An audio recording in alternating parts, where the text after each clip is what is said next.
Meus irmãos, minhas irmãs, saudações em Cristo Jesus. O tema da mensagem é a Bíblia na linguagem acessível.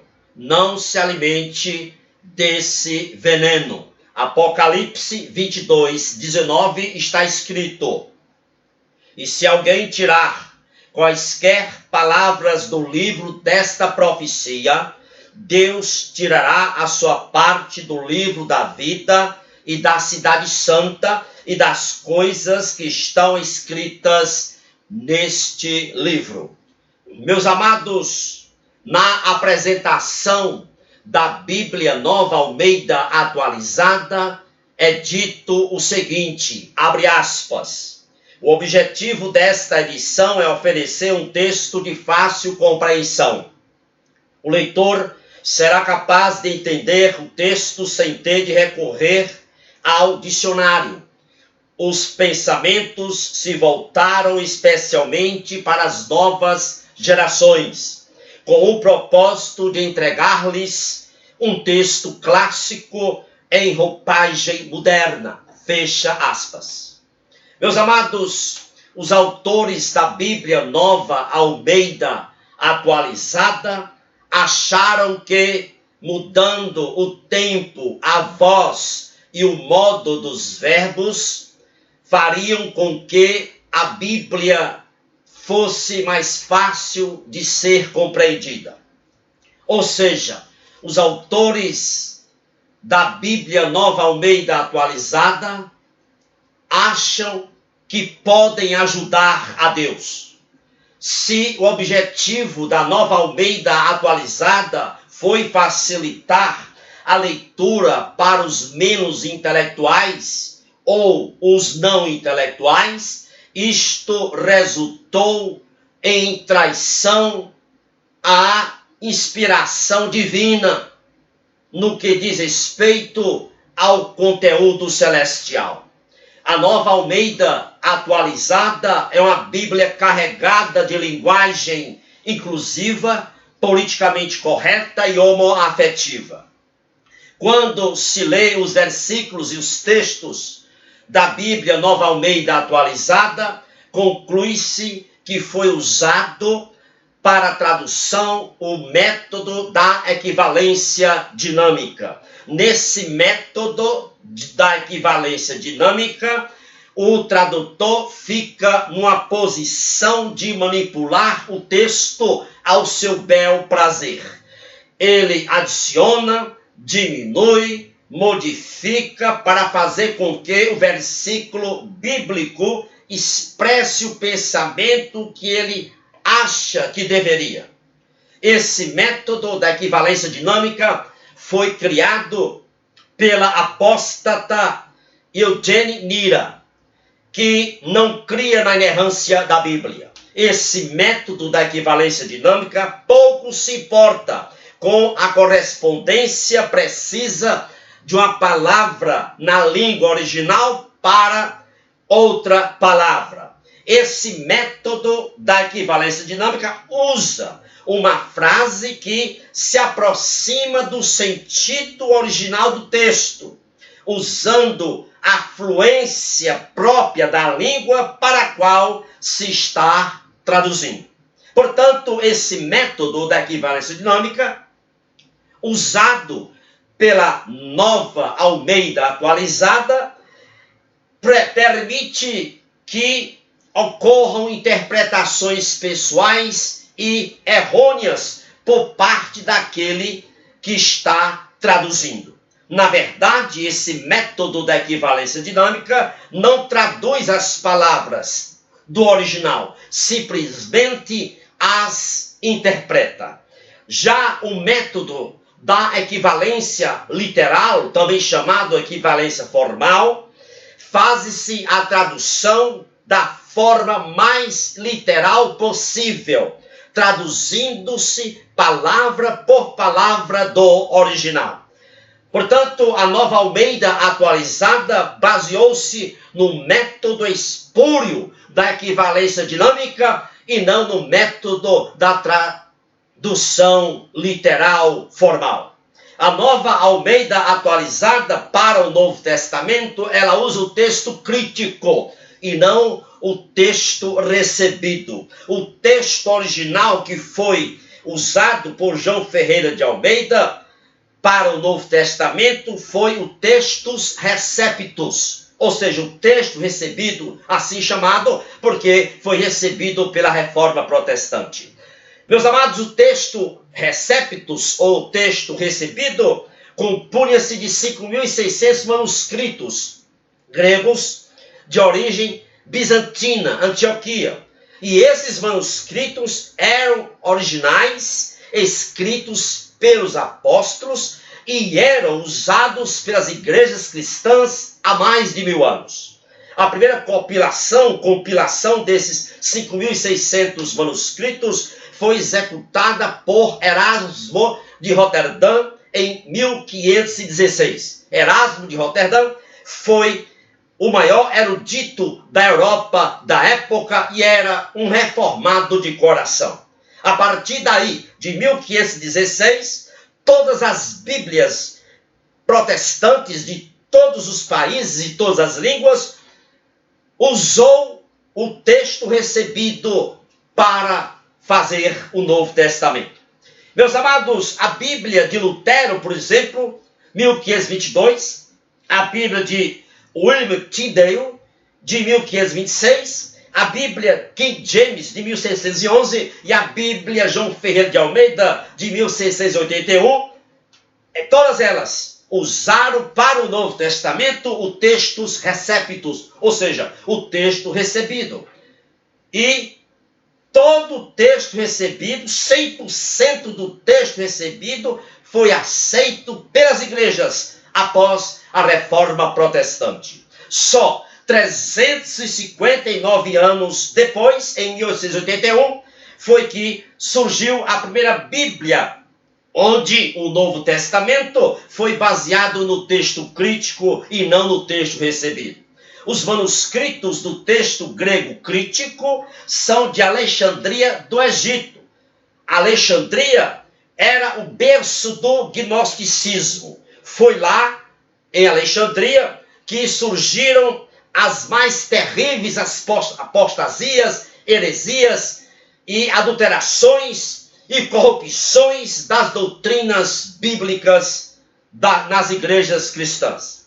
A compilação e a publicação do texto grego crítico foi executada por 2 apóstatas ecumênicos, unicistas e que criam na teoria da evolução. São eles Brooke Westcott e Fanten Court. O texto crítico, para vocês terem uma ideia, o texto crítico supre 6.000 palavras. Adiciona 2.000 palavras e muda 2.000 palavras, fazendo aí uma soma de 10.000 palavras, e isto corresponde a 7% das 144.000 palavras do Novo Testamento.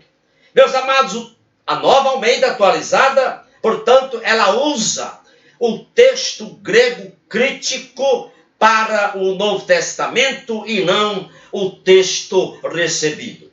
E sob a desculpa de se tornar os textos bíblicos acessíveis a todos, portanto, populares, a Nova Almeida Atualizada não passa de uma colcha de retalho de apostasias.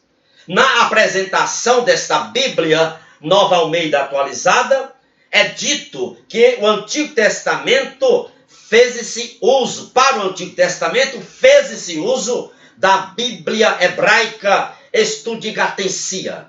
Stuttgartensia, editada entre 1967 e 1977. A origem da palavra Stuttgartensia, ela vem da cidade da onde surgiu essa Bíblia hebraica, a cidade de Stuttgart, na Alemanha. Essa Bíblia, ela foi baseada num texto de 1906, do hebraísta herético Rudolf Kittel. Este homem, Rudolf Kittel, era um racionalista alemão, alemão antissemita e que não cria na inerrância da Bíblia. Para, meus amados irmãos, vocês terem a ideia, o texto maçorético deve ser o texto usado para o Antigo Testamento. Este texto maçorético foi preservado pelos maçoretas do século VI, que era um grupo de escribas judeus que tinham como objetivo preservar fielmente os textos originais considerados inspirados por Deus. Este texto maçorético foi impresso em 1524 e foi usado por Lutero ao traduzir o Antigo Testamento para o alemão.